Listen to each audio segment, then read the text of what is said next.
Good afternoon, everyone, and thanks for joining us on this beautiful sunny afternoon in Chicago in February. I'm Byron Morton, Vice President of Sales and Leasing for Neocon and for theMART. And we, along with our partner, SANDOW Media Group, couldn't be more thrilled to present today's discussion about building what matters, what justice, equity, and inclusion look like in practice. I think there are things that all of us in the design industry can be doing better in terms of fostering inclusion and creating positive change, and we greatly look forward to today's panel discussion on that very subject.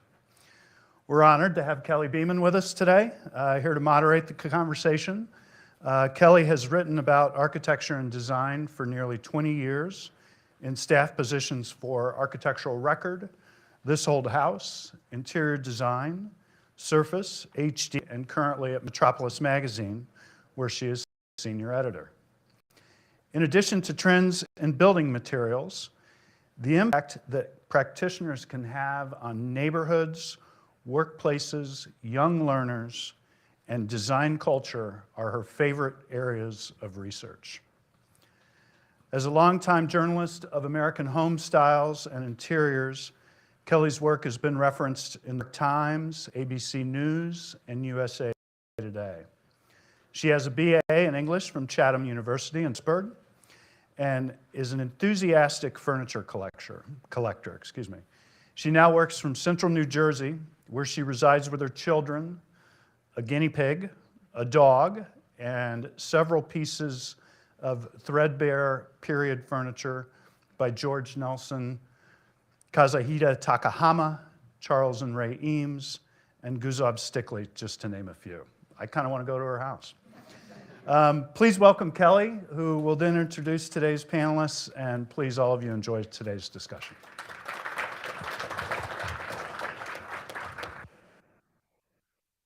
Byron, I think I have this on.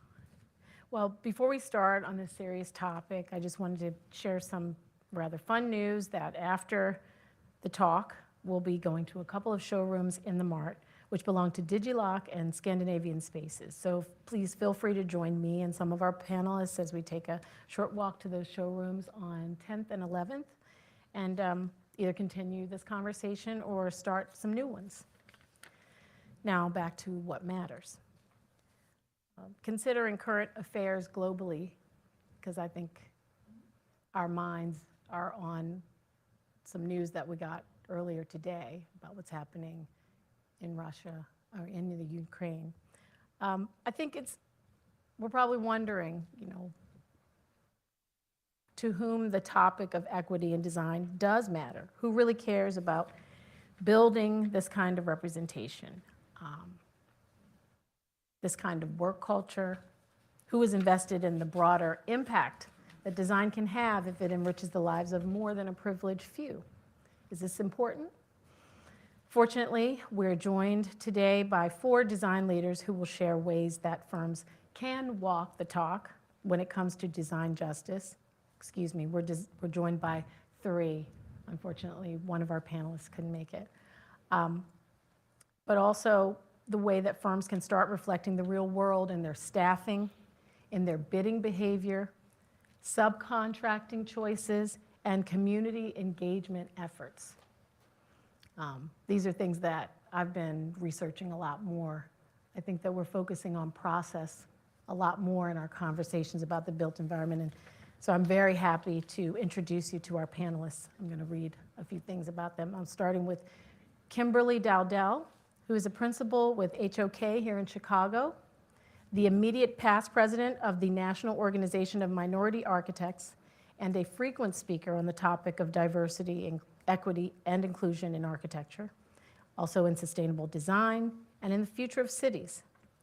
She's also a bit modest, so I have amended her bio to mention that she is also a recipient of the AIA's 2020 Young Architects Award and one of Architectural Record Magazine's 2020 Women in Architecture honorees. Her professional mission is to improve people's lives by design. Let's see.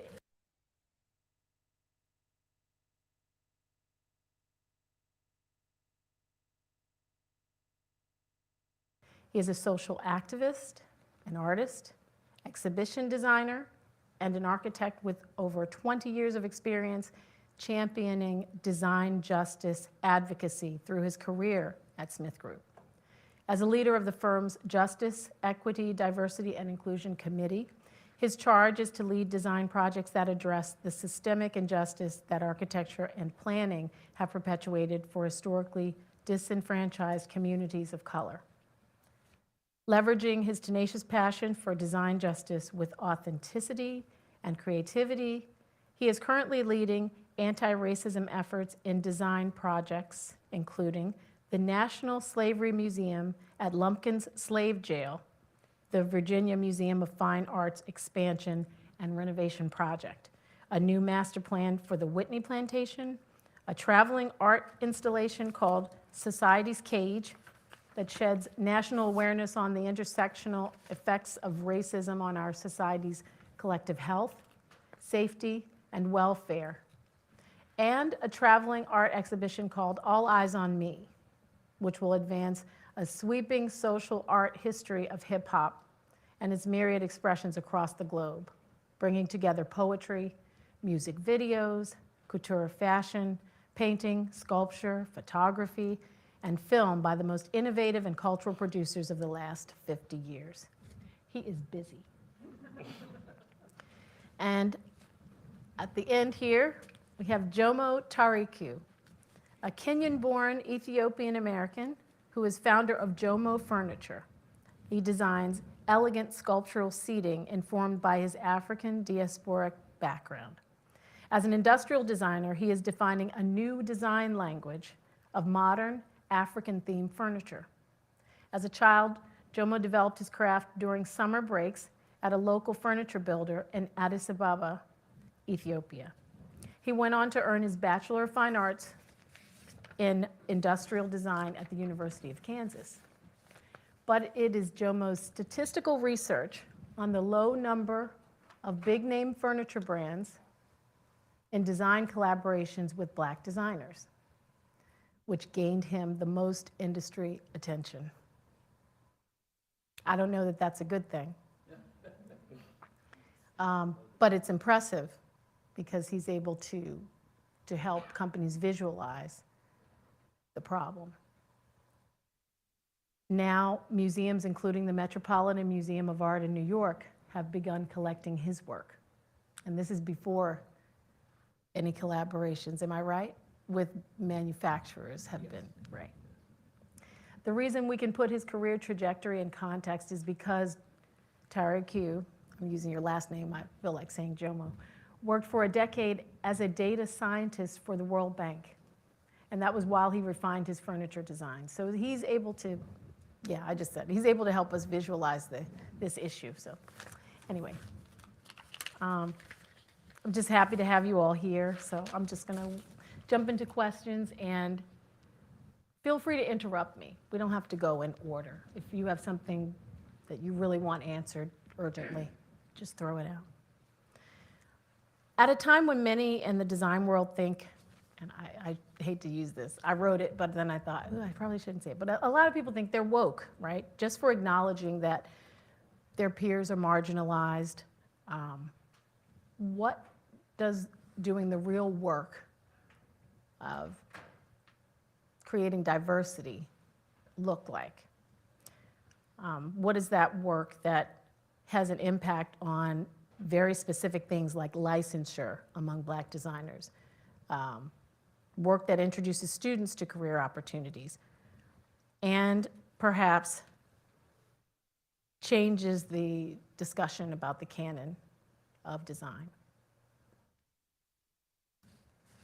Well, I think to start, it's important to become more comfortable with having uncomfortable conversations and, acknowledging, where the profession is falling short, where academia is falling short, generally, where the discrepancies and,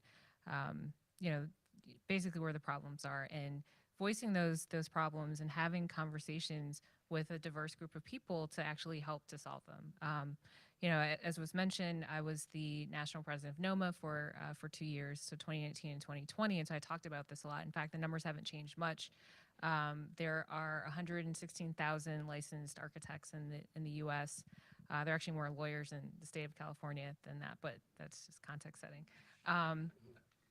So we're not a huge profession, but we do really important work that shapes the way that we all live, work, and play.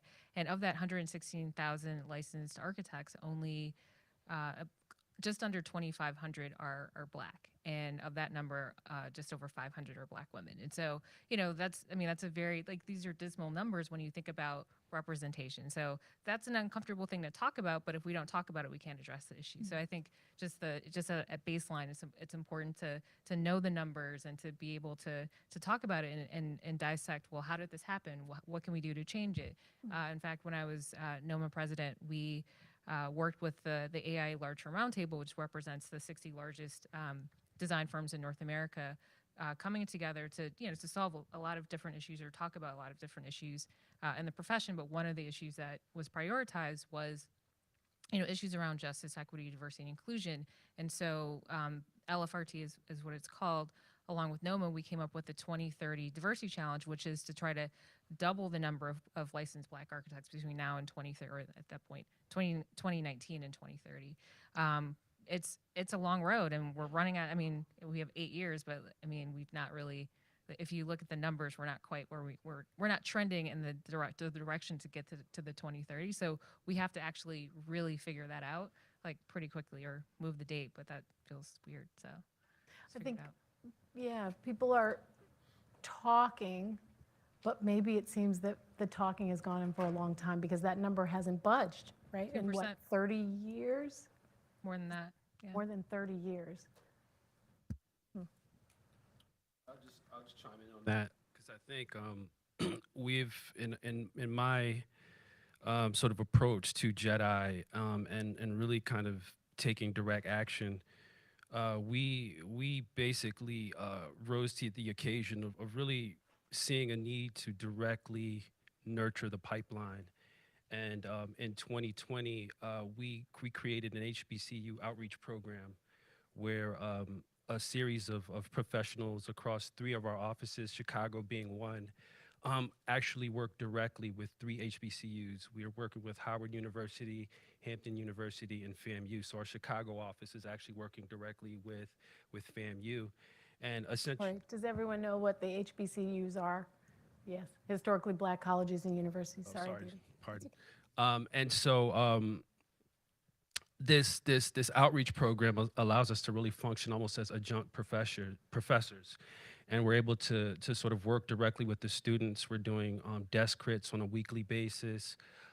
We're involved in crits with the students. We're providing lectures and talks.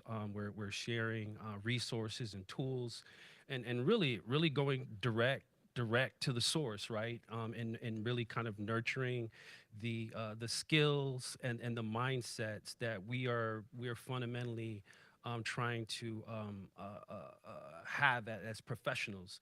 And also in my work that I've been doing with SEGD, the Society for Experiential Graphic Design, I'm one of the founding members of the Racial Justice Committee within SEGD. And so we're also, in a very similar manner, working with Howard University and Morgan State University in that case, to work with students to expose them more directly to the world of experiential graphic design. Museums, when you look at the lack of representation, specifically around the design professionals who are doing works around Black history, sites of Black trauma, Black resilience. You see an absence of authentic voice. There's no one at the table who actually has a lived experience or shared experience with that history. It's oftentimes a representative of another community or identity group. So we are essentially, again, just taking the bull by the horn, going directly to schools and nurturing and creating the types of professionals that we want to see when we hire.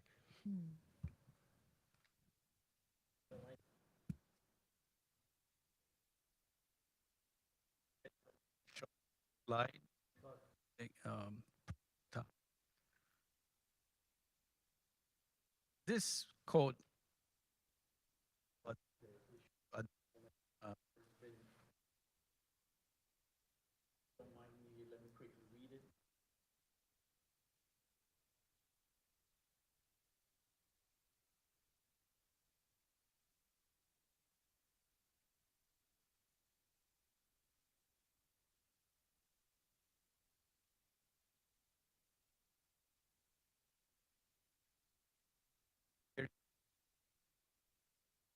uh, I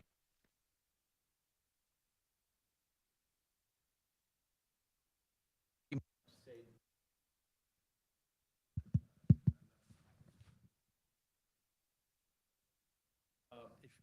oh, sorry. Thank you. Um, so my work related to data and how things, people always say, or when we go as black designers to events like be it New York Con or Salone in Italy, and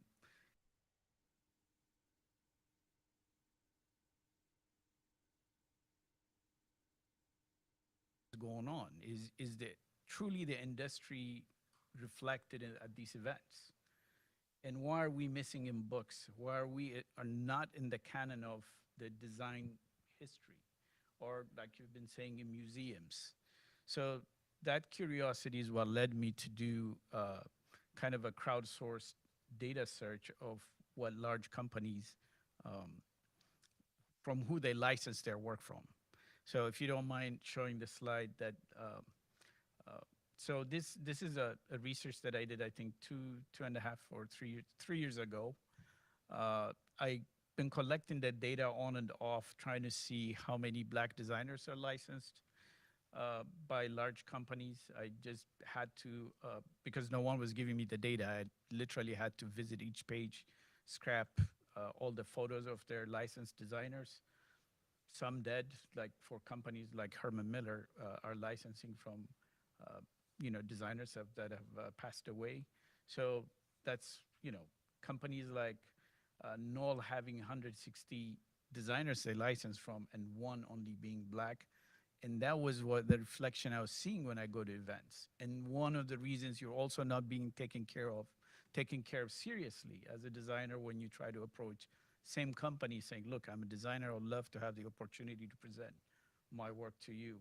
Uh, that's why I also want to include missing in the design canon, our work, our vision, and not being coming, at least for me, someone who grew up in Africa and who incorporates my own cultural meaning into my work. My way of thinking are not seen in books that I read in libraries or magazines. So just to tie this thing with you, a few years ago, uh, the founder of the Black Artists and Designers Guild approached me before she began that group and said, let's do something about this. So this research is part of that, working with museums to change their collection. And if you don't mind pulling the data on, so right now, Williams Museum did a research, Williams College did a research on the 18 largest institutions in the US, and about 1% of their collection is from black artists and, let's say, designers, even though this was specific to artists. So this change could only be fought using data and illuminating these things, because a lot of people say, oh, it should always be about talent and expertise and your portfolio, which is kind of insulting in a way. We're not making this argument because we don't have the talent. We do have the talent. The argument is we're not in the canon because the people who decide, the curators and the people making the decisions and the way they see their work, our work is a little bit Eurocentric. They themselves admit this. And if any of you have looked at the Atlas of Furniture Design that was produced by Vitra, you'll read this. And there, right about the end, they do mention this whole book that has about 72 authors working on it, could barely talk about the global South because all of them are focused on the Eurocentric vision of what furniture design is. Sorry, I'm a furniture designer, so I can only approach this from that angle. So there is a lot of change that needs to happen. The ones I highlighted in yellow are museums that have acquired my work. Actually, 2 more have acquired this week, so that list is slightly outdated already. Yeah, thank you. But we're seeing movement in the museum, but there needs to be a lot of change. 1% is still pretty low. And partially, I'm afraid, because I'm very active engaging these institutions, either through our guild or personally, I'm seeing maybe more change for myself than actually for it to happen to a lot of Black artists yet. I think it's very important that you're pointing to this, the process, right? What is it about, and that's my question over and over, what is it about this process of connecting with the designers you collaborate with if you are a manufacturer? What is it about the firms connecting with those who get the internships, those who get to then shadow an experienced principal, right? And you're zeroing in on that.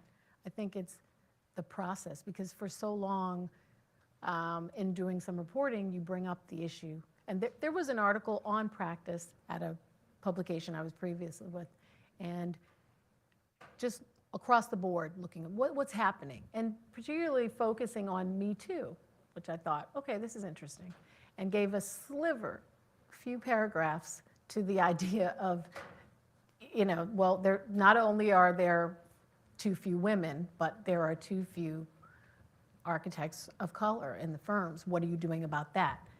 And they interviewed a lot of women architects, but they did not interview any architects of color, and let a comment by one of the firm's principals sit there saying, we have interviewed, I don't know, 80, 70 people. We just can't find anyone who's qualified. And you hear that enough and you think, is it just me? Am I imagining then that they are there? And then you actually meet the president of the National Organization of Minority Architects. You actually meet Jomo, who has looked at the numbers, who has had conversations. We've talked about another prominent, Black industrial designer who said he had to go to Europe in order to be taken seriously, not by American manufacturers. So it's a process. There's a step in the process, right, where the conversation's not happening, or perhaps we're just not in the room. I mean, even here, I'm just looking around the room when you say, do you mind me interrupting for a minute? Yes, no, good, I'd love Looking it. around, I'm seeing it's bizarre, but there's mostly white, am I right? Yes, Because it's yeah. it's sort of like, What's happening? Where is it know, that, you guys should yeah, address something about the networking? I think that's what we're doing. We're sort of, we're Specifically- together with specifically, you. Yeah. It's like when you said you weren't represented, you said generally, but I don't know what you mean by materials. What specifically do you mean that they didn't have how you felt? Because you said so generally, it's hard for me to relate. So let me put it this way. The sense of, I define my style as modern African, yeah. So the way the design canon, the museums define what African design is, your animal prints, your masks, your upcycled stuff. People like me do not belong. Who defined that? I didn't define that. And I say it should be a wide gamut. It should include the masks. It should include the patterns. It should include anything that we do. And it shouldn't be limited or that be defined by somebody else, from outside telling us. I'll give you a good example. For example, Morozo has a line called Mafrique, and you guys can go check it out. Mafrique, except maybe 2 items in that group, is designed by all Europeans. Maybe a couple of Americans could be in there. Why? Why can't Mafrique, the line that says it's from Africa, can go invest enough time and money, find the designers from the continent? The furniture is made in Senegal, so props on that one. But why can't the designers be Senegalese or somebody from West Africa? So somebody is saying there, you're not good enough to design for us, you're good enough to build it for us, right? Why not go all in? We have talent, and that is defined, and you have to, and I've made a searchable database of the bibliography of the Atlas of Furniture Design for the sake of people being able to search it and see what their expertise is. Their expertise is based on Eurocentric design. So what makes good design, defined by these 72 authors, which I don't envy them. They have to write a book, but maybe say, post-industrial era of something. But when you say the Atlas of Furniture Design, you can't just ignore Latin America and all the southern part, and it gets defined by the north. Wouldn't the market, though, there's a point at which ideas thrust on people and then they absorb it, but then also the public speaks by what they buy. Essentially, But if that's- you don't bring depends it on who on the the public- table to be seen, look, No, when I'm just saying, that's yeah. the two modes, that. Yes. But for that to be a valid one, if you don't give me the opportunity to put it on the stage, then you've pretty much excluded me from showing you what is possible. There's good money to be made by having a diverse group of people in the design and art world. And if this year I was fortunate enough to go to Miami Design Week, Miami Design and Art Basel, I have never seen that many black artists and designers walk the floor in my 20 plus years of attending events on a yearly basis. So I'm seeing good progress, and they're making sales, and hopefully more artists and designers of color are being exposed to the public. I hope this is positive change. Like I said, museums acquiring my work is a positive change, definitely for me, but I hope the other thing, I was dealing with Baltimore Art Museum, one of the curators, and one of the things she said is, look, donors affect the museum. If our donors, which are rich people, she said they give 17th and 18th century silverware all the time, and for an inner city museum, it means nothing to the kids versus us acquiring a couple of your chairs that are based on your black culture and history. Now I have something to tell, and they will be more focused. Now the students have association with their history and something to be proud of. Usually you zoom into a museum and you zoom out. It does not speak to a lot of people of color. So all this behind the scene sausage making needs to be fixed.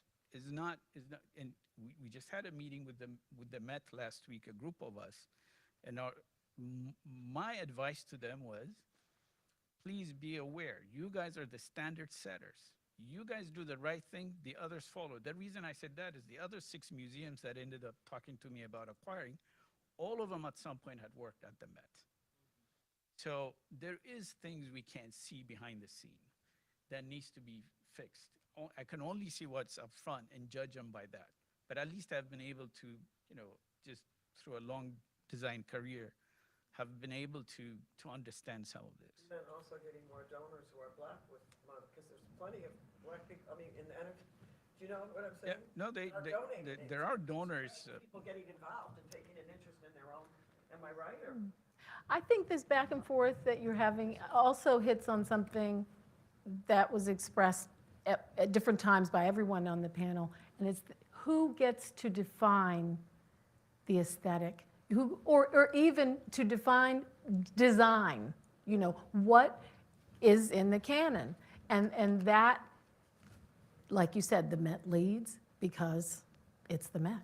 But it happens with buildings. It happens with architecture and what gets duplicated, what gets copied over and over. And also what gets written about, what gets published, Yes. I mean, there's, there are the clients or the donors, the patrons, and there's also, the media that promotes certain things and not others. And so it's again, kind of going back to uncomfortable conversations, why are there not more people in those positions of power who are either people of color or willing to, advocate for people of color? So that's part of the question.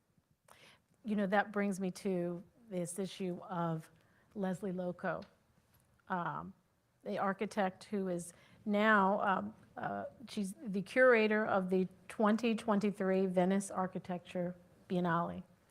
And this is after she resigned as the dean of New York City's, New York City College of the School of Architecture, and that was due to her own feelings of marginalization in that role. She said, now she finds every time she comes across a conversation or she's adjudicating a competition, the focus is on process, not just representation, but what is happening, zeroing in on and I think relationships are the process, aren't they? Starting in school, starting with whose studio you're taking. And often, the media are complicit. You get excited because it's Harvard GSD. And of course, they then are friends with, their students. And those students then come right out and start firms. We have a column called New Talent. It's about relationships. It's very interesting. And in speaking with Mabel Wilson, and Kimberly did a Q&A with Mabel Wilson, who is a professor at Columbia. And she has very strong views on the canon of architecture, what is being taught, and the fact that, as Jomo said, most of the world, most of the globe is left out of this definition of architecture that's being handed down. And so intervene at that stage in those relationships and change who's allowed to say, this is architecture, this also is design. And that there's a timeline, that these things, these precedents, are as old as anything you might come across in a Eurocentric canon. That seems to be a topic that comes up quite a bit, and not just in the classroom, but in the things that you all are focusing on. Yeah, I want to kind of go back to that conversation that was brought up, and I'm sorry, because I'm still stuck on it in many ways, because I think, and I'm thinking about, I'm looking at the equity, justice, and for me, one of the defining pillars one of the defining pillars of design justice is really this idea of decolonization. It's a process, right? We have to decolonize the spaces that we occupy. We have to decolonize the educational system. And I think what's missing from the conversation that you guys are having is that the part of the reason why Black people are not here in the room is because they're not immune to the process of colonization. They have been trained to think like Europeans, to value what Europeans value. They have been, we have been engineered to be part of the process in undermining ourselves. And the process of unlearning, the conscious and willful unlearning that needs to occur is not apparent. And so you have to come to an understanding that you don't know what you don't know in order for you to reconcile with that fact in some way, shape, or form. And those conversations are just not had. How many people know that they're walking around conditioned a certain way? They should, right? And other people should be helping them. The Black donors, the Black donors that you're talking about, are working with. Look at Kanye West. All the conversations that have happened around Kanye West and his role in the world of fashion, and his kind of focus and his obsession with aligning himself, partnering with white established fashion houses. He's conditioned and to believe that that is the pinnacle of success, and so he's not advancing I hate the term Afrocentric, African-centered paradigm. African Americans have been robbed of their language, their culture, their names, an understanding of who they are. In many ways, and so I think the part of the process of what we are doing here is we're trying to reconcile and really understand and rediscover who we are in a sense. You know, you look at avant-garde, you know, the whole jazz movement that occurred in the, you know, late 60s, was largely focused around, you know, self-discovery in the process of, from a musical standpoint, who we are musically and what we had to contribute. And I think in a lot of ways, you know, Black architects, design professionals in general have not been able to really do that and reconcile with that and really kind of understand the value of even going through this process of self-discovery and even understanding that you have the agency to discover who you are. So, but I feel like I'm talking too much, so. No, not at all. Back there. Should-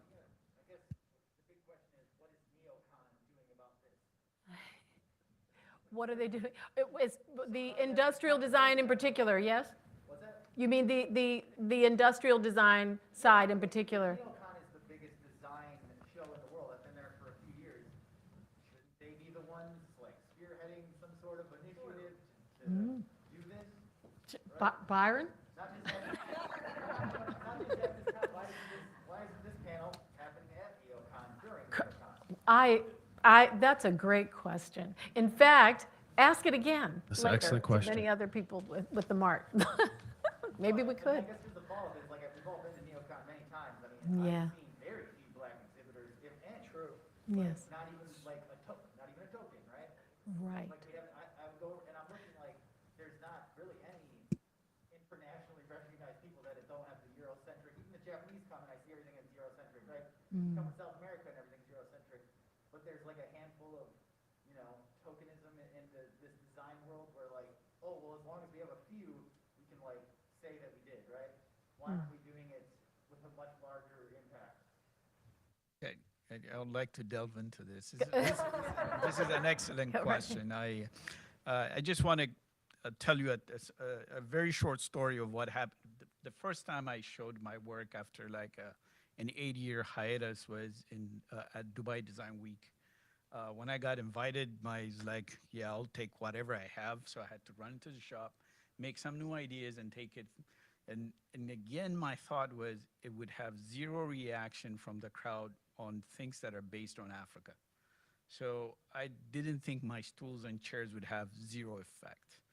But the amount of press, our small booths in the corner that was ridiculous. I think we had more media people showing up. So this is probably 2017. And I said, maybe it's finally time to do this. That was number one, originality finally paying off. Number two, an ICFF saleswoman came and she said, you know, she's trying to sell us floor space. I think she's hitting all the booths and she happened to come to ours. And the first thing I said, you know, I think she said was $15,000 for whatever spot she was offering. I told her, first, I don't have $15,000. So that's not gonna work. Number two, I told her, look at the amount of people coming into this booth. I go to ICFF every year, and I rarely see myself there. And I said, why don't you just invite us for free? So when it comes to process, again, I am accustomed to being said no to. So I don't mind asking people. So I think us Black creatives have to be able to have the courage to do that and be okay with being said no, because you're gonna hit the jackpot at some point. So that courage I want to give to my other Black designers as something to do. So I asked, she said, okay, that's interesting. And I told her, do you ever see anything like this at ICFF? And she said, no. Well, think about it. You know what, she called me like maybe 3 months, 6 months down the line and left a message. And I'm thinking, oh God, here goes another saleswoman trying to sell me, you know. So I didn't respond to her first call. Then she called again. And I said, okay, I'm gonna answer it this time. So I said, you know what, that offer, we're gonna give you that spot for free. Why don't you come and show it? And I said, finally I'm in an ICFF. It would have been, there's no way I could have paid. $15,000 for me means paying for a new prototype, new idea, maybe new equipment in my shop. So that was one.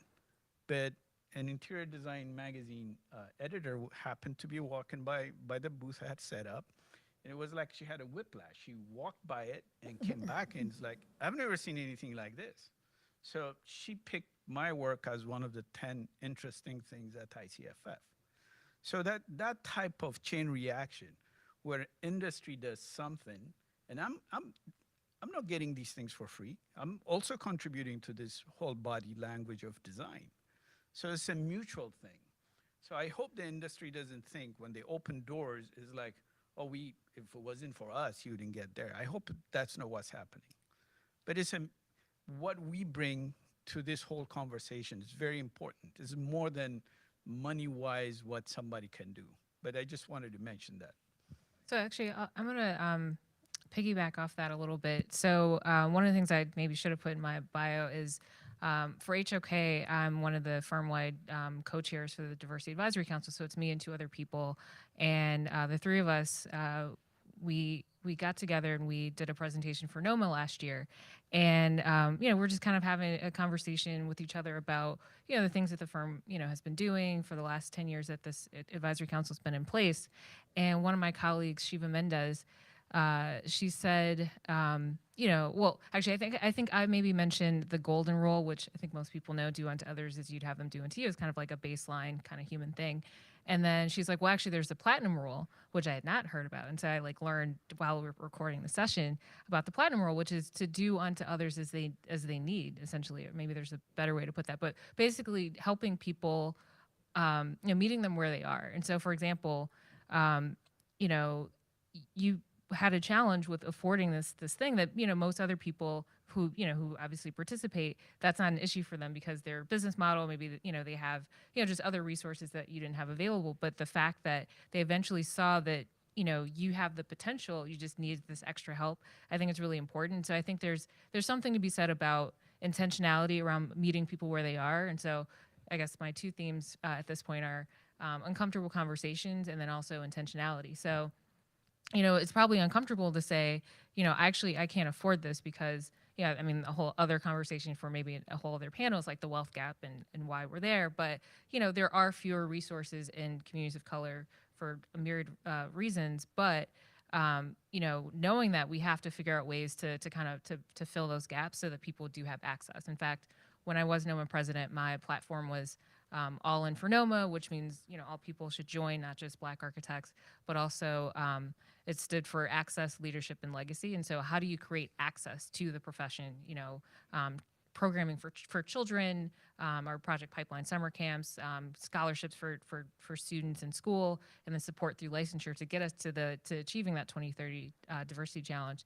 And then leadership is about how do you actually help people, sort of take their careers to the next level, and legacy is celebrating their careers and helping them to be in a position to give back. And so, thinking about that, those are the things that kind of create the building blocks to building what matters. And one of the reasons why I said yes to this panel, not just because Kelly asked me, because I'll pretty much do whatever Kelly asked me to do. But, I think building what matters, for me, I think about why I decided to become an architect in the first place. Growing up as a kid in Detroit, I saw at that point, Detroit was kind of like, going through some major disinvestment issues. A lot of really beautiful buildings were in disarray. And so I said, oh, well, if architects fix buildings, I want to become an architect. I later learned that's not entirely how this all works. But that for me was how it started. And then once I got in the profession, I realized we have all these other issues that we have to navigate, like the lack of diversity and just a lot of issues, and that's part of why I got involved with NOMA in the first place back in college. And so when you think about building what matters, it's like you want to address the problems that you see, and then you realize there are other problems, so you have to obviously prioritize. But I think justice, equity, inclusion in practice looks like solving those problems with intentionality, and having those uncomfortable conversations about why are there so few people who look like me in this profession? Why are there, so few people, given opportunities like the one that, frankly, you've kind of like commanded, which I commend. So. Question. Kelly, Sorry. the moderator. Question. So yeah, I have two daughters, young daughters, and I'm originally from Latin America.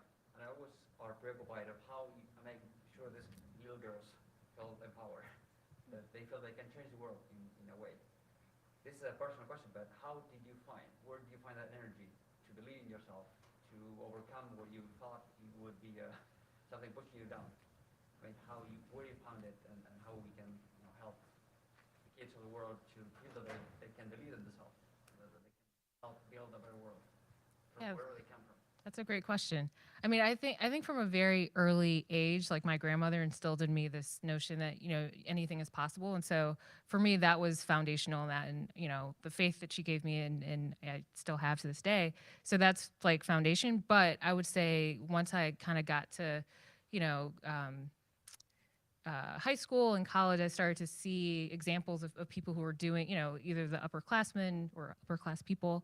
And then, just reading more about who was out there in the world doing things. And frankly, still in architecture, there weren't many people who looked like me, but I still felt inspired. And in college, I would have different mentors, and in the profession, I'd have mentors who both looked like me and didn't look like me, but just, being curious and intentional about, getting what you needed to be successful. And so I've always, had this drive to just to figure it out, and not necessarily let the limitations of who's not in the room kind of hold me back. And so I would encourage any young person or any person in general just to kind of, ignore maybe what they don't see, and focus on, the sort of task at hand, or what they would like to see happen, and try to do that. In fact, I think some people might see being both a minority and a woman as a barrier, but I would just challenge anyone in that scenario to think of it as more of a platform. I like that. I think focusing on young learners, right, and making sure that they understand the practical steps that come along with looking into different career possibilities, or just it's really a life choice, right? I mean, Jomo, you had very separate, different careers, and you decided, well, this is what I love, and this is what I want to pursue. And I think with some people, you're right, Kimberly, the feeling like you're the only one in the room, and then perhaps wanting to share an idea, but feeling like, well, it may not be well received.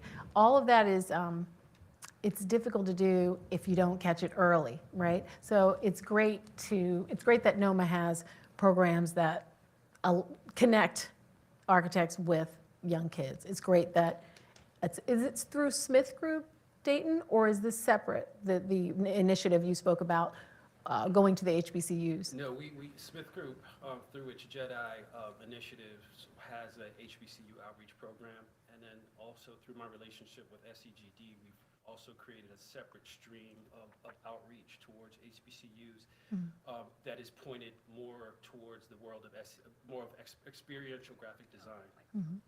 Oh, XGD. Sorry. sorry. I was wondering why he was doing that. And I've been looking and find.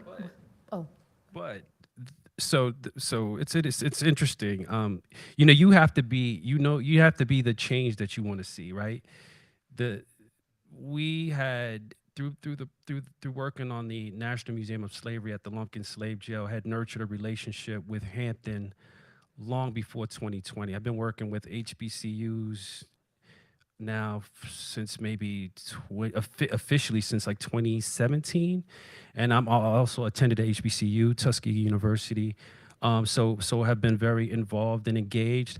But it just so happened that when 2020 came along, and all the firms are willing to lend resources towards justice, equity, diversity, and inclusion initiatives, we said, why not formalize it and make it a real thing? So the relationships and some of the building, the forming that we were doing around that initiative was already happening and already done. It just wasn't, there was no money behind it. The firm is now putting money behind it. And so now I don't have to like moonlight and do that. Yeah. I could actually bill it, Yeah. And that's the difference, that SmithGroup is becoming an ally in the process of aligning themselves with a lot of the initiatives that we have generated and initiated and started, as Black professionals. Also, this notion of lack of Black professionals. I have teams now within Smith Group. Is not intentional. It's just because of the availability, but it's all Black teams. That's within Smith Group, a predominantly white, firm, and it just happens to be that way. So when everyone's talking about this inability to locate talent, I just okay, you just demonstrate it, Yes. I like to speak with action and have tangible proof when I go to make the case and go for the big ask. I say, well, look, we've been doing this. It's almost a case study and present it almost in the form of data. So. I was going to say that formalizing is great, but I'm glad that you said, you could just do it, because I want everyone here to feel like it doesn't have to be formal. It could just be as simple as looking around and saying, you know what, I don't routinely network with any people who don't share my background. How can I change that? And you do a Google and, oh, maybe I should be a member of NOMA, or maybe I should be, joining, or I don't know, just getting out more. Go ahead. Do you think that formalizing programs like the DEI initiative, for example, within firms, I wouldn't say mandatory, but highly encouraged by the AIA, would create advocacy in that sense and create that space for people? I mean, just like there's programs like LEAD, would that be a feature of that? Yeah, I mean, I think that, it's hard to sort of mandate those kinds of things, but I think that, leading by example. So for example, when I was a much younger architect, so I'm a HOK boomeranger. I was with the New York office from 08 to 11, then I just rejoined in 2019 here in Chicago. And so my first tour of duty with HOK, it was myself and a bunch of other younger people. We came together. We knew that we were all like volunteering for ACE Mentor program, and we were involved with NOMA and our service project, and there were lots of things. So we formalized what's called HOK Impact, which was, I believe, one of the first corporate social responsibility programs in the profession. And basically, we just kind of put together a presentation, put it before the executive committee for the firm, and they support us. And so 10 years later, actually 11 years later, we're still, we still have this program. And I think that other firms have started to do that kind of thing. And even the Diversity Advisory Council, we've had that for almost a decade as well. And actually, most recently, we started, we're celebrating a year this year, but we started it kind of informally 2019, HOK Tapestry, which is about actually bringing in smaller firms, MBE, WBE, DBE firms to actually, help with capacity building. Is basically like a database that helps us to better search for, those firms, because there's that problem where it's like, oh, well, you have to, we can't find them. It's like, well, let's build a tool to actually help find those smaller firms that could use support. And so again, it goes back to intentionality. If you are intentional about solving the problems that create these bigger systemic issues, then I think your peer firms are going to notice, and they'll start to kind of naturally do it, versus actually trying to mandate it through through larger channels. So I think that would be my approach, just to kind of lead by example. I just want to add to that, because it also has to be an ongoing conversation. In our industry, there's a tendency to do once a year thing, this Black History Month. So it goes back to your initial question. So we do this and we forget about it for the next 11 months. It can't be like that. And one of the things I liked about our guild group that we put together is we made sure that we don't zoom on doing the annual thing and not do anything for the rest of the year. Is always ongoing. We have our weekly Zoom meetings. We invite guests from the industry. It doesn't matter what race you are, what country, we don't care. What we want you to share is your experience and how to break it into a specific industry. For example, this past Tuesday, we had a couple of award-winning stage designers in the movie industry to explain to us designers and artists how things are loaned out to them, how things are rented, and who buys, who doesn't buy, things we are not purview to is what we do. So a dialogue with the industry should be ongoing. So I'm always in fear of conferences, because if we come to New York Con, yes, it's great to be included within the New York Con, week, and not only during Black History Month, but the conversation has to keep going. It can't be, oh, finally they left, so we won't see them for 11 months and we have an issue. I have a kind of a controversial view on a lot of the DEI training and so on and so forth. I mean, I think that's always has been, in my view, kind of the lowest priority agenda for me. I think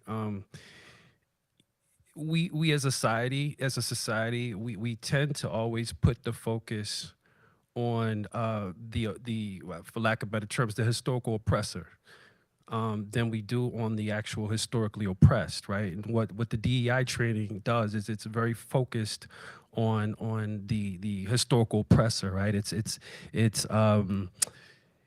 sort of centering them as the motivating agent of change and kind of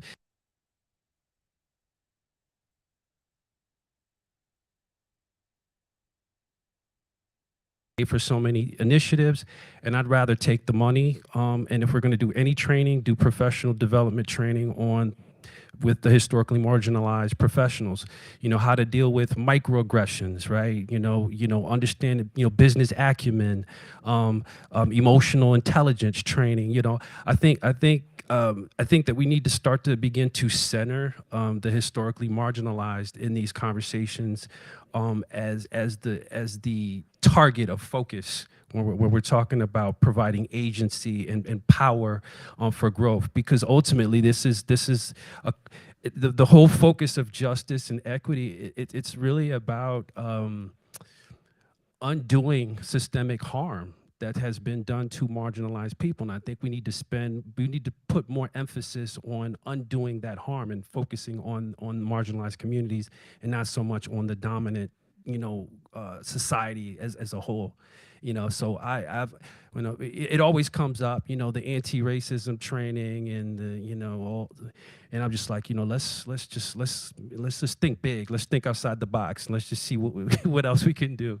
So, that's my view on it. And we always argue about it. And some people say, well, you still have to establish a benchmark for people to at least understand. But there's studies now, right, where police officers, for example, right, they go through all this like sensitivity training and so on and so forth, and it just teaches them how to be better racists. It just teaches them what not to do, right, to not get caught. And so my emphasis is on the historically marginalized groups and communities. Yes.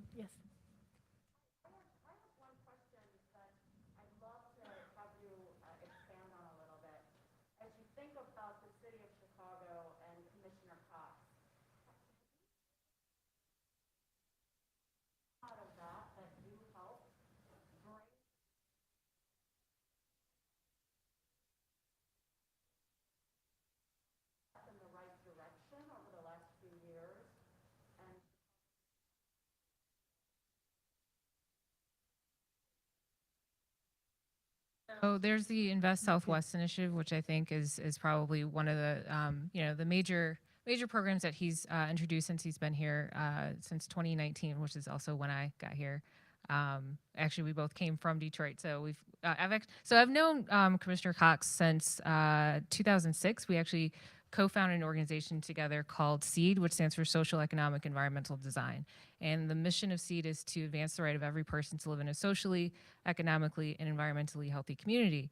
And so, that's kind of like our thing. Well, there are other people, we call ourselves seedlings. But, thinking about things through that lens, I think that a big part of what he's brought to Chicago is one, a ton of experience being, both an architect and a professor and a former mayor and a former city council person and former director of the NDA. I mean, lots of different things, and most immediately the planning director for Detroit. And so when he came to Chicago several years ago, one of the things that he's really tried to prioritize is investing in areas of the city of Chicago that have historically been, underinvested, or, there's been active disinvestment. And so I think it's important, kind of going back to one of my favorite words today, intentionality. If there are resources that have been drained for a number of reasons, how do you actually focus, attention on those areas? How do you actually focus investment? How do you actually,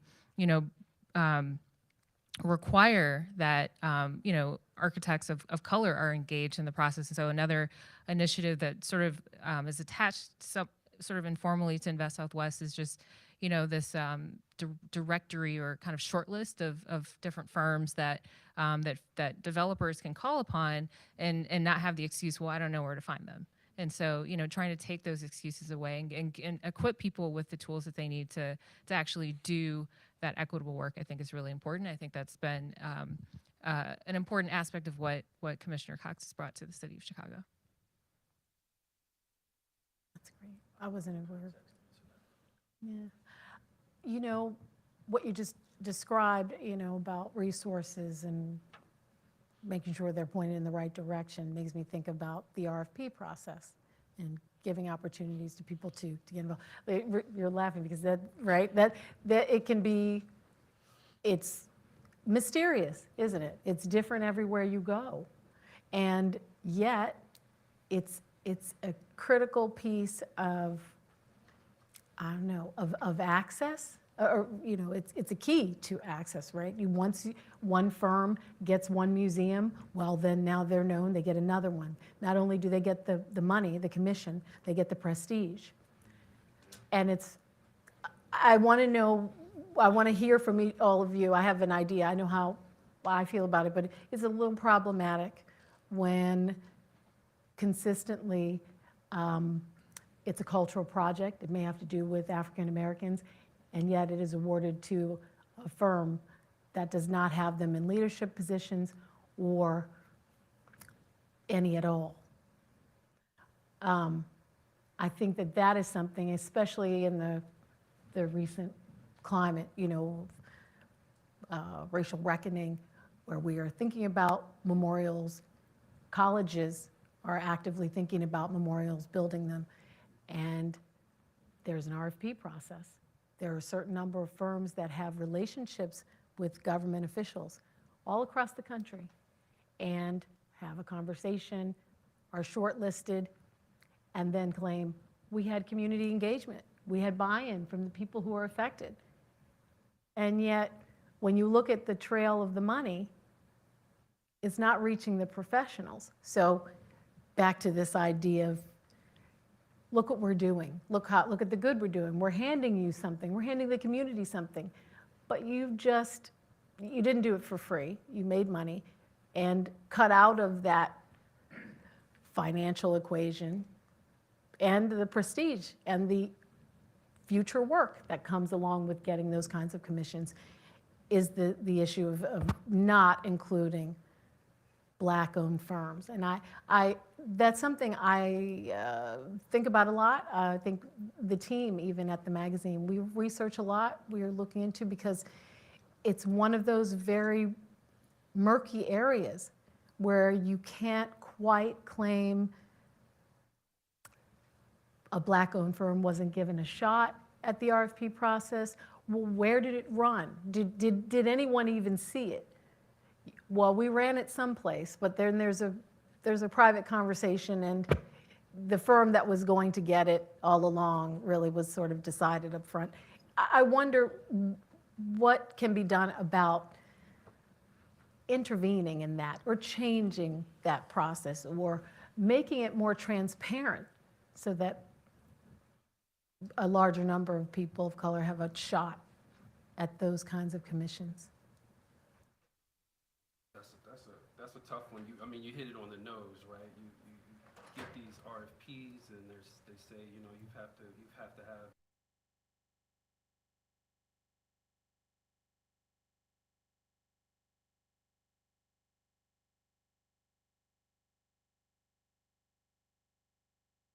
5 years, right? And that you look at that as a person of color, and you say, wow, it's like, this is interesting, because it's nearly impossible given the fact that you've been historically excluded and not given access to these opportunities.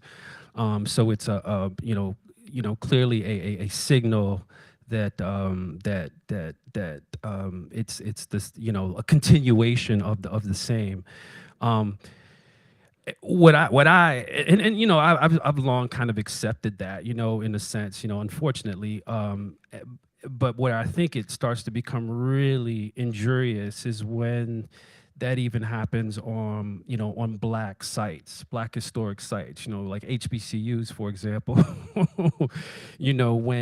When these are spaces where Black people, by virtue of the fact that they weren't given access to, mainstream institutions of higher learning, had to create their own institutions. We were talking about HBCUs, right? And so HBCUs were formed to create this academic space, specifically for Black students. And so by their nature, by their very nature, they are derivative of the this legacy of white supremacy.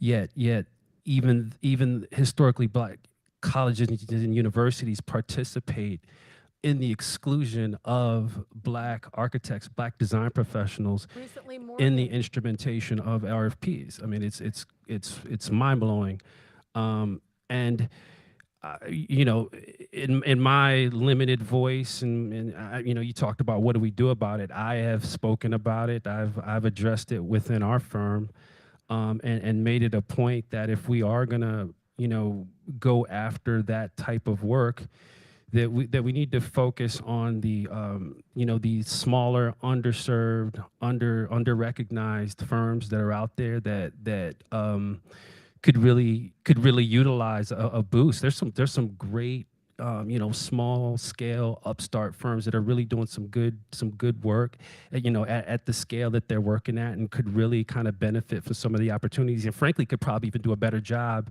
than we do, but they can't get past that point of entry.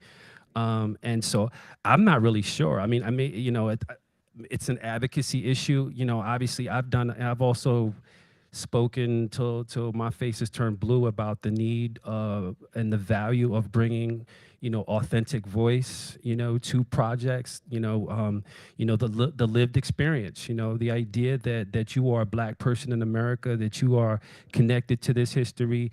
You have grandparents, parents that have gone to these institutions, attended these I'm just talking about HBCUs in this case, yet you are not allowed as a Black design professional to even compete on an equal basis because of this history of exclusion. So I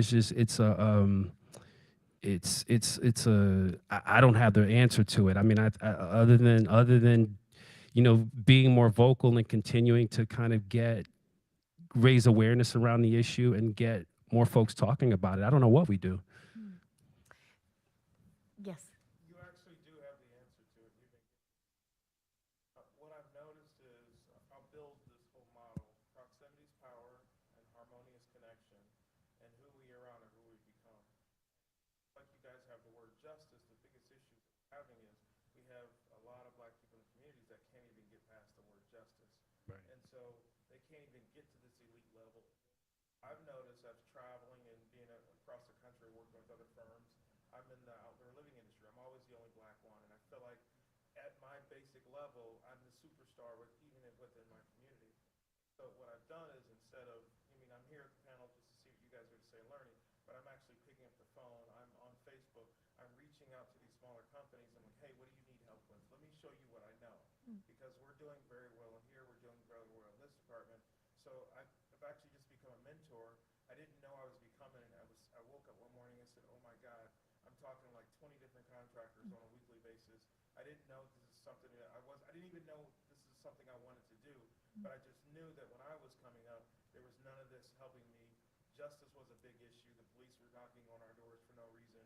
We moved offices into a nicer white community, and they came down on us as if we were breaking and So it's being away from your pack and by yourself is what scares a lot of these black people in the communities, even stepping out into these things. So let's reach out and help them.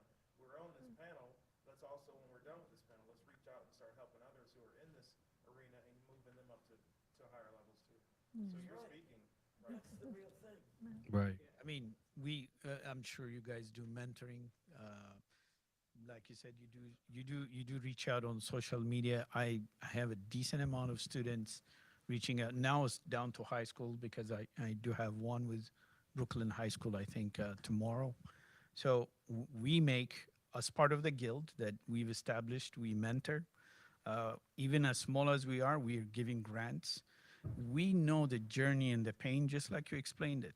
Like, I don't want others, and I've said this in another podcast where I've been interviewed. I don't want another black designer to go through the journey I went. That's a painful, almost 30 years journey to get to here, and it was personally unnecessary. Do all designers or most designers struggle to establish their career and make it to the top? Yes, but this went a little bit way too much. I could have given up, and I did give up. I did walk away from it for about 8 years, like I said earlier. So because of that pain and journey, we are trying our best to give back, to explain what it means. Like I said earlier, when someone says no, just don't throw your, future dreams because some well-known person said, no, I'm not opening the door for you, or even just talking to you. I still do it, and I do get a lot of no's than yes now. So encouraging people, showing the way, how it could be done. Sometimes, and I think when we did the pre-discussion about this event today, I said you have to do the extra work. The reason I did the data, I'll be happy just doing design work. I don't want, if I could be between a shop and my sketchpad to do new things, that's the thing I want to do. Most white designers don't have to deal with this. But I had to do the data to show it is more than skill. There is a systemic issue here. And I want to, you can go into the Design article that did the data story on me and read the comments down there. They rarely, one consistent thing I see is if a black artist or designer gets published, the comments under it is very painful to read as a black person. I actually have selected not to read it. I've done what I've dreamt to do, so I don't need other people to tell me how bad or whatever my work is. But the things that are there, if you're a young designer reading this as a black designer or artist, it is truly demoralizing. Because what people are saying is, you're trying to get in because of your blackness, not because of your skills. And this is the things we fight and try to tell younger generation, it is doable, it's possible. It was also encouraging parents. I was fortunate enough, even though my dad was a soldier, never pressured me, what are you doing in design? I come from a third world, developing country that tends to tell their kids, be a doctor, be this. I went through all this to get you here. You're not turning into an artist, is what most black parents tell their kids. But we want to be able to tell it is possible to make a career out of this. It is possible to include your narrative into the canons of design. But we need support. It cannot be few of us doing this. It has to be a whole bunch of us working towards that.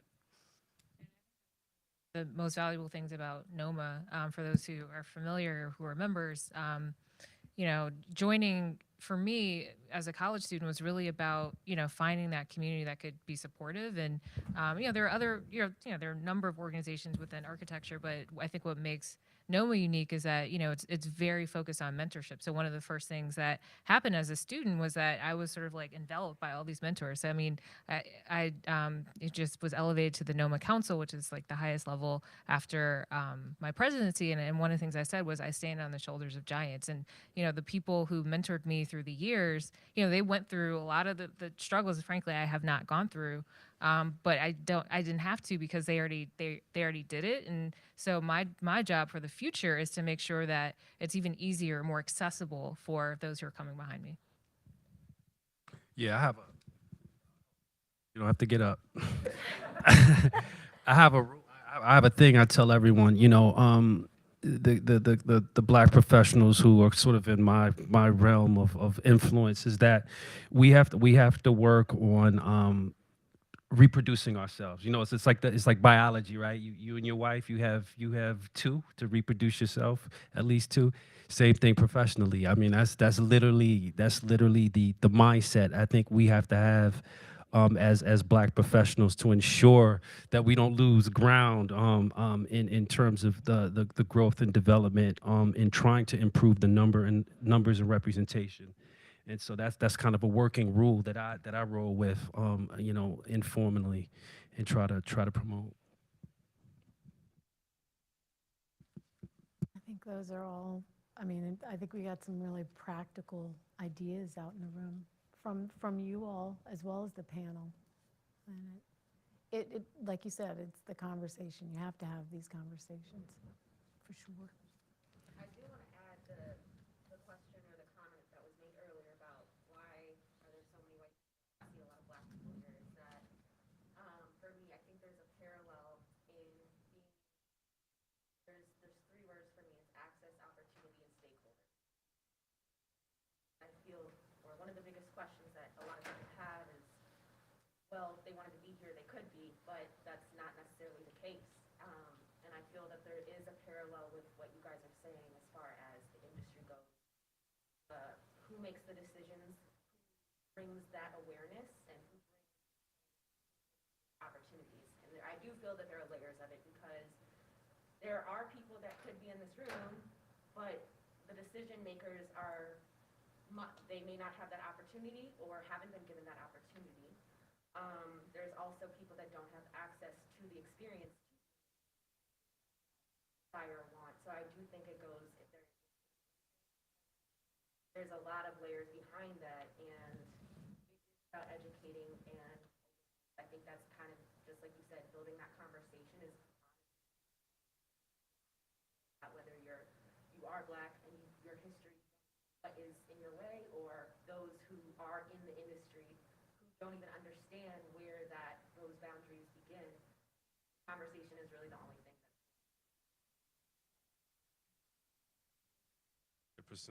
I mean, I do a lot of work around, you know, black sites of trauma and resilience, and you know, centered around the black experience. And sometimes we do engagement and the room looks just like this. There's no black stakeholders, right? Because there's a great deal of distrust, first of all, and disillusionment in the process. A lot of people feel like, well, why even show up? It's not like it's going to make a difference, right? It's kind of the same things you hear about voting, right? In the black community, people don't want to vote because they feel like it doesn't make a difference. But it speaks to why we work so hard to ensure that we are connecting with the right people, because I think a lot of times it's a process of building trust. And there are people in the community who are trusted, and if you can convince those people to trust you, then they in turn will have an indelible impact on everyone else. And you kind of, you know, it's also a thing where you know, when we do engagement, sometimes we have to go to the community. The community doesn't come to us, you know, because again, you have to function in real time, real space, and in the reality of where we are in terms of our mindset. And so you have to meet the people where they are. And so I think that's part of the conversation as well, right? Why would we come here, you know, to a space where we're not normally, someone said something about the lack of programming. Why on this one occasion would you just start to get a deluge of interest and folks flooding in? I mean, it's a conditional thing. So, you know.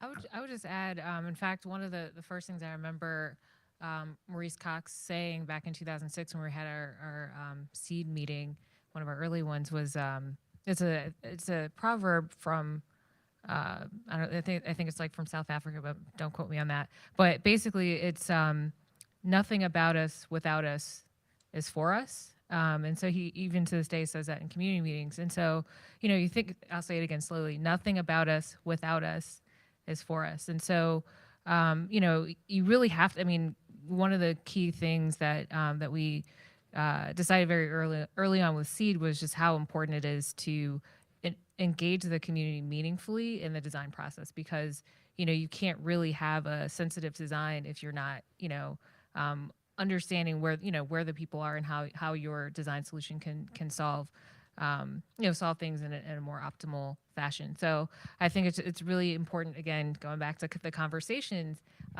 ensuring that people one, have access to the information about what's happening, and then two, they have access to to the room, being in the room where it happened, borrowing from Hamilton, and just being empowered, feeling empowered to say, this is my community, this is my neighborhood, this is my city, this is what I want to see happen, and actually feel like they have some sense of agency, I think is really important. Well, I have one more question. Oh, does someone over here have a question? Oh, hey. I'm not sure I'm to articulate this the right way. So as designers, we're good problem solvers. I'm a product designer by background.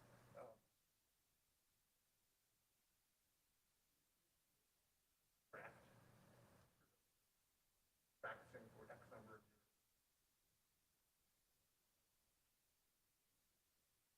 In order to be a good problem solver, you need to necessarily that realm. And I'm not an architect, but to design a space in a community, design a memorial in a community that things done. Yes. Do you think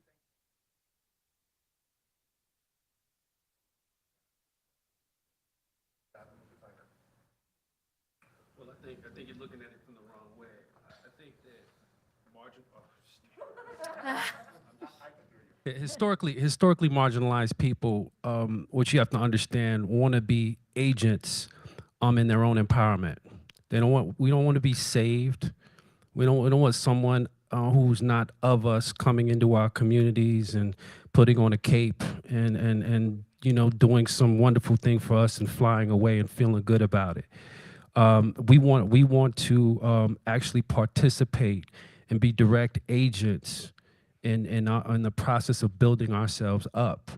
And I think when you have people who are not of the culture, who are not of the experience, who are coming in and providing solutions outside of the context of that space, it is offensive, to the historical trajectory, and in fact that oftentimes it's the same group who has caused the injury now coming in to save the community. You can't set the fire. Profit from that. Yeah, and profit from it. You can't set the fire and then also come in with the fire truck and be the hero putting out the fire. And so at some point there has to be accountability. There has to be an exchange of agency and the ability of allowing the people who have lived in these communities and who could benefit from this process of actually participating in these projects to empower themselves through it, as opposed to sitting idly and not benefiting from the process. I like what you're saying is correct too, but I think there's another narrative that's a part of this too, is that a lot of people who are coming into the communities to help, white or whatever, they weren't the problem. They are just benefiting from the problem because it could have been their parents, cousins, or their past ancestors. And I think as Black community, we'll look at that and say, hey, you're the problem, and they weren't. Like I have some really good friends who are really, I'm talking to them and they're just blown away that the community way and it's been this way. I can't blame that person and say, hey, you're the problem why we're living like this, because they really don't know. They're just a part of it now. Now they're being blamed. Yeah, I mean that's a deeper question. I don't know if we had time to go into that. Maybe if we have a drink, we get into that. But yeah, it's the historical reality of where we are. I mean, I don't know that we can. No one is. I wasn't enslaved, right? I didn't I didn't spend time on a cotton, field in Mississippi. Yet my experience as a black person and everything that I have absorbed in my experience in my black life, right, is derivative of everything that has happened prior. We have inherited poverty, while at the same time others have inherited wealth, or it's we I'm not placing individual blame. What I'm saying is that there are systems in place that have functioned in a way that have wholesale benefited certain groups versus other groups, and it's a cumulative condition that has evolved over time and led to certain societal constructs. And the idea of pointing and placing individual blame is kind of like missing the point, right? It's really about understanding the way that systems work, and how those systems create these large systemic issues, right? That are still here. They still manifest because of these historical realities. So I don't think that we can't place individual blame on anyone, but at the same time we do have to, I think, account for the reality. I mean, well, it's a whole nother. I mean, black people at one point in time were the most skilled people in this country as far as laborers, right? We were the carpenters, the iron workers, we did it all. At some point, unions were established, and a lot of the unions functioned as, in many ways, like the RFPs do today, as gatekeepers, right? That allowed certain groups to get access to certain work and some not to.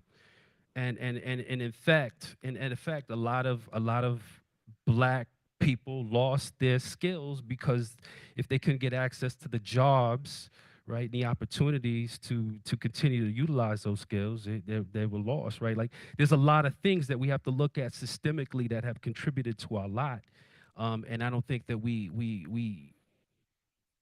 can really individualize that. We have to kind of, I think, look at it on a larger systemic scale, do a systems analysis, and not so much we have to kind of, in some ways, I think, when we do this work, kind of leave our emotions, at the door, coming with like a more of an objective view. But I don't know. It's a deeper conversation, and I'm just trying to be cryptic and rush because I know everyone is getting anxious, but. It's hard because listening to you guys speak and talk about the path that I've traveled, I'm shaking listening to it. Like you think you're past it, you think you're free of it, but I'm still sort of dealing with the trauma of going from the beginning to where I am now. Very successful at what I do now, but there is a path where it was just a fight. And so even listening to you guys on a panel, it's brought back, I feel the trauma just in me right now, just listening to the words that are coming out of your mouth. Yeah, of course. I mean, look at the makeup of the room. Look at the makeup of the industry.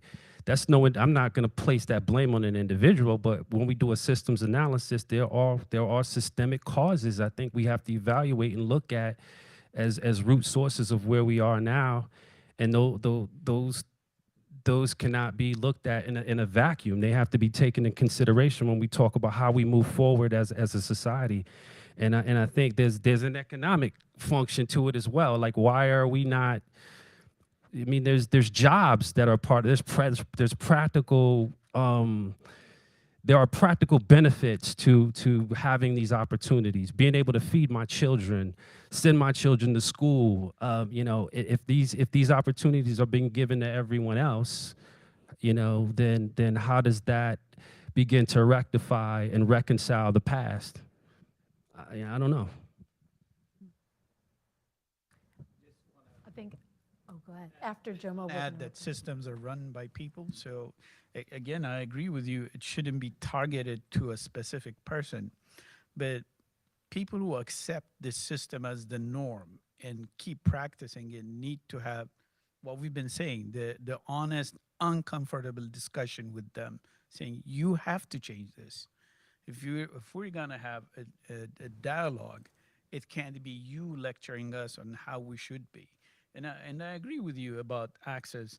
Access to capital for something I do is my biggest challenge. Even when it comes to museums, you know, I would love to say they commissioned the work and they gave me the money up front. No, the first ever happened just this Tuesday, where they say they'll give me half of the money needed to make the piece I'm making for them. So just imagine if I hadn't built up enough capital into my business, I would have missed out on all these opportunities of actually being acquired by a museum. Median net worth of a Black family in America is under, like, I think $2,000 or something like that. I mean, there's a study done, and then the median net worth of a white family in America is like 120,000. So it's a pretty major gap, and that's just in the U.S. context. And Google it and get the specific numbers, but it's like, I think 1,700 and then 120 or something like that. That's huge. And so you think about, I mean, that's, again, it's median, so, you know, different scenarios, but access to capital is a major challenge. And, you know, it's hard to start a business if you don't have, you know, kind of a cushion to work with. Even in architecture, insurance is super expensive, you know, just the insurance part. And then let a client not pay you, and you're like, okay, well, this business is over now. So, you know, that's one example why there aren't more, you know, Black architecture firms, for example. But I mean, I think part of what we're saying is, you know, you have to have, again, uncomfortable conversations. You have to have intentionality around, you know, the problems that you want to solve. But I think it's not just about stating the problem, but also coming up with some of the solutions and kind of workshopping it with a group of people who have resources, have passion, and really want to see the problem get solved. So also I want to say hello to Bryan Lee, Yes. who has arrived. Brian, it was our fourth panelist, and should I end by reading Brian's bio? Why not? Okay, and you didn't get to, this is what I've got. Bryan Lee Jr., Bryan C. Lee Jr., is a founding principal of Colloqate Design, a nonprofit architecture and design practice in New Orleans. A nonprofit architecture and design practice in New Orleans. That blows me away. He has spent 12 years practicing architecture while also working as a design justice advocate and community organizer with a focus on spatial justice in the built environment. Lee is the founder of the Design Justice Platform and organizer of its Design as Protest National Day of Action. And all of that was when he was not leading 2 award-winning architecture and design programs for teens, one through the Arts Council of New Orleans and another through the National Organization of Minority Architects. Lee's honors include being named one of Fast Company's most creative people in business in 2018 and one of the Architectural League's Emerging Voices in 2019. Thanks for joining us.